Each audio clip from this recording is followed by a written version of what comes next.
My name is Francesca Roehrenbeck, and I'd like to introduce to you my audience. Reese.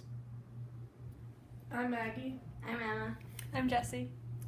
And I'm Mary, videotaping. Now, the purpose of my speech is to inform you how social media is taking over today's society. It has invented cyberbullying, it increases insecurities, and it lacks in productivity. Now, did you know that the estimated number of Instagram users in the United States for 2015 is 77.6 million? I'm 21 years old, and I grew up on social media. People ask why my generation is so good at tech-savvy things for social media. It's because we grew up with it. When I was in the 6th grade, I remember going on websites like Xanga and creating the tiniest codes that I would transport to AIM so that my profile would be the coolest one. And I know my friends did too. However, it goes beyond just my generation. It goes from my grandparents, who both have Facebook and Instagram, to the kids I babysit, who can use an iPad better than I can. Now, social media is such a topic of choice because it hits every age group. It's a way for someone to keep in touch. I know that my grandparents like using it because they can see pictures of their grandchildren growing up, and it's a way for them to communicate with their family instantly, and it's easy.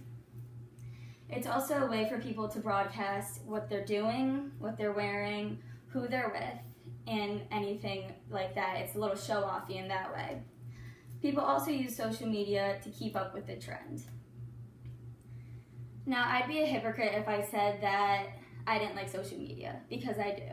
If you ask me if I have a certain app or use a website pertaining social media, the answer would probably be yes.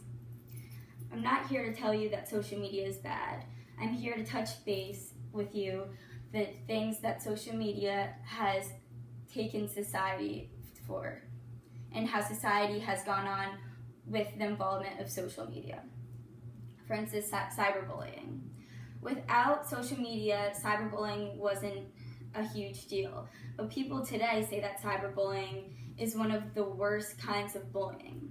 This is because it's easy for someone to sit on a computer or phone and shoot out mean things to a person because they're not seeing the actual impact that that person is having. So, cyberbullying is one of the worst ones because you cannot actually see the harm you are doing to someone else. Now, people say that 70% of people have witnessed cyberbullying, and 80% of kids use a cell phone daily, and that's why cyberbullying is such a topic and why it's so serious.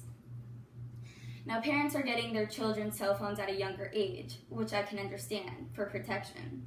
However, these children don't understand the severity of cyberbullying and how their impact can affect someone else's life in a drastic manner. Going on with that, social media can also affect in your insecurities. We all know Hollywood and celebrities that have social media. We all know advertisements that use social media, and your friends, we all use social media. So you're constantly comparing yourself to someone else, what you don't have, how you don't look.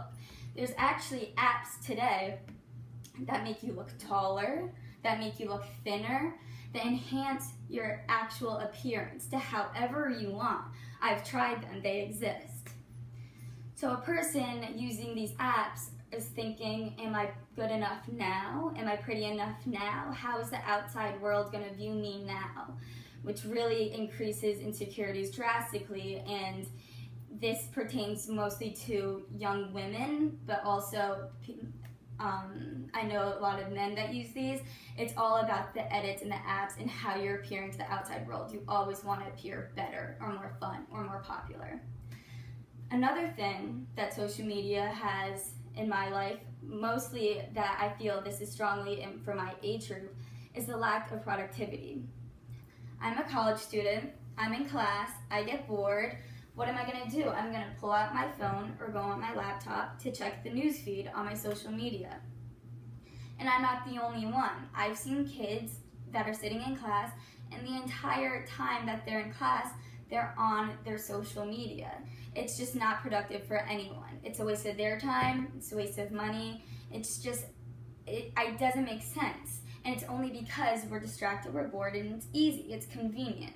It's a way for us to escape from what we don't want to be listening to. Another thing is when we're in just a day-to-day setting. I could be with a friend, or someone could be at a cafe in a conversation, one-on-one or in a group, and you can be having a conversation, but actually you're on your phone and you're not listening. But with this, we're losing social skills, and it's by doing this, it's taking the situation and you're missing out what's really important in your day-to-day basis. Social media has invented the worst kind of bullying, cyberbullying. It increases insecurities, and it leads to a lack of productivity. Next time you're at the dinner table or with a group of friends and your phone buzzes, I encourage you to set your phone down, look around you, and appreciate the real world and not the cyber world. Thank you.